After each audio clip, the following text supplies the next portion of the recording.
Once you've finished drawing out your frames, the next step is going to be taking your project to the next level.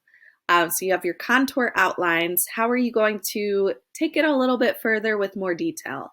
There's a lot of different directions you're going to take this, or you can take this. So I'm just going to throw out a few different options and think about what option or direction is going to best fit your specific drawing and how you want your GIF to flow together. So option or direction one would be creating a background.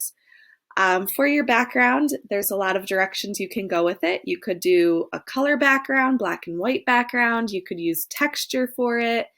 In this example with the leaf, this is oil pastels using kind of a vignette design where it's darker around the outside and then fades into a lighter value in the middle with that lighter blue.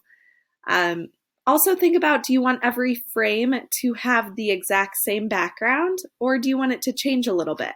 So as I'm playing my video with this leaf, I have the background pretty much the same. It's not going to be exactly the same because I'm redrawing or refilling it into the background each time. But another option could be maybe changing the color. So maybe in one leaf drawing, I have the blue and the dark blue. And then in another leaf drawing, maybe I have yellow and orange in the background or purple and blue. So it's changing color in every frame as well. So do you want it to be consistent? Do you want it to change? Like I said, you could keep everything black and white. So maybe continue with line. You have everything as a contour drawing for the leaf to start with, and then maybe you're doing some lines or stripes or a Zentangle design in the background.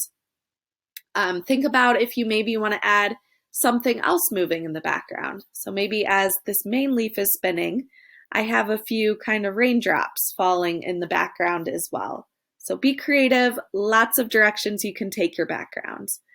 The second thing to think about is the leaf or your object itself. Do you want it to be completely in black and white as just an outline, or do you want to fill that in with color too?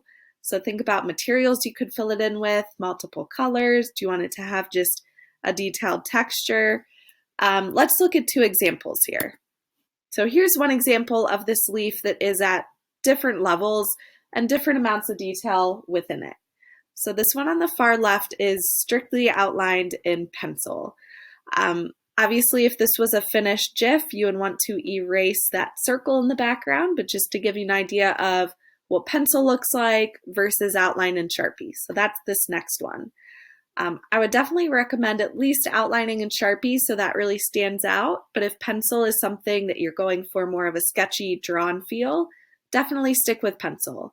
And then moving on to the next one, this is adding a little bit more with the oil pastels. And then this one on the far right, you can see that background being animated.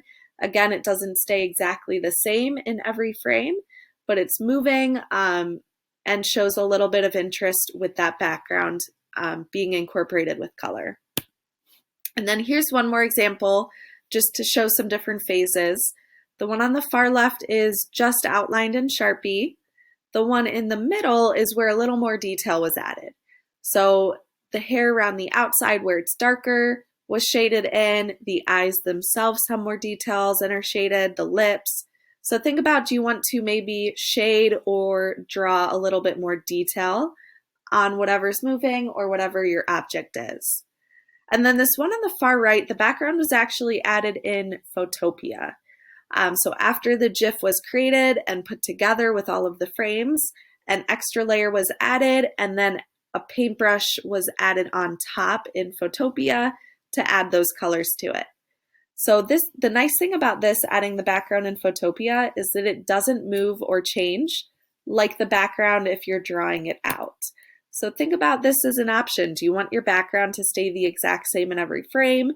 Do you want to maybe do a painting on a separate piece of paper and then add that into Photopea instead of physically painting it with the paintbrush tool in Photopea? So a lot of options.